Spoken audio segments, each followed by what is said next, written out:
Hello, welcome to week 4. Before we move on, let's review what we have explored in the past 3 weeks. In week 1, we studied the 3 schools of learning theories: behaviorism, cognitivism, and constructivism. In addition, I mentioned connectivism in a discussion with our colleagues. Connectivism is relatively new and hasn't come with a widely used instructional design model or framework, which is why we didn't look into it in week 1. Still, it will be a sense-making and useful learning theory in the digital age with everything getting connected.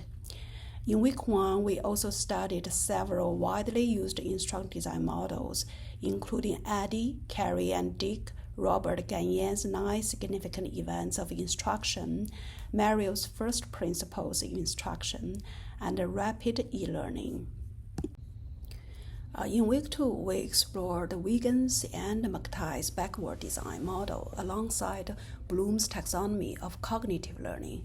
These frameworks are central to the course because backward design is clear, practical, and easy to apply, while Bloom's taxonomy helps shape the creation of effective learning objectives. I also introduced SMART-TIC, a set of 7 criteria for designing and evaluating learning objectives. For example, the verb understand is commonly used in objectives, but it isn't measurable. Instead of saying students are able to understand, we use specific measurable verbs like students are able to list and describe, or students are able to explain with relevant examples. In week 3, we covered the second stage of backward design learning assessment, focusing on performance assessment.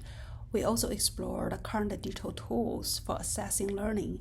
It is essential to maintain a strong alignment between learning objectives and assessments in instructional design. For each learning objective, there should be a matching assessment to accurately measure it. For instance, if the objective is for students to recall the 3 stages of backward design, a multiple choice question could be used. If the learning objective is to apply the 3 stages, a rubric with key indicators and the levels of performance would be more appropriate. Every learning objective must be assessed, and every learning assessment must directly link to a learning objective. Now that we have learning objectives and the corresponding learning assessments, the question becomes, how do we help students achieve them?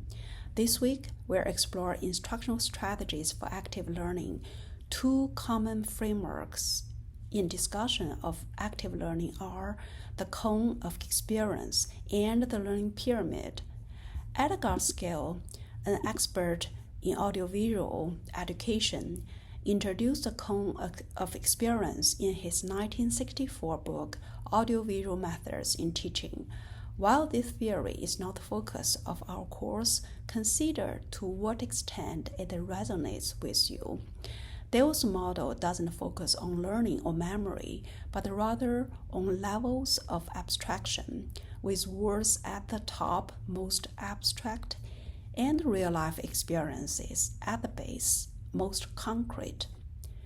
The learning pyramid developed by the National Training Laboratories suggests that students retain about 5% of what they learn from lectures, but nearly 90% when they teach others, just like what we do in this course. This doesn't mean that we should eliminate lectures, but rather that they should be one of many instructional methods. Some argue that the learning pyramid is a myth, as the associated retention rates lack research support. Dale himself didn't include numbers in his cone of experience, as his focus was on conveying a different message. Some educational experts argue against the learning pyramid related to oversimplification, just like the criticism on Bloom's taxonomy.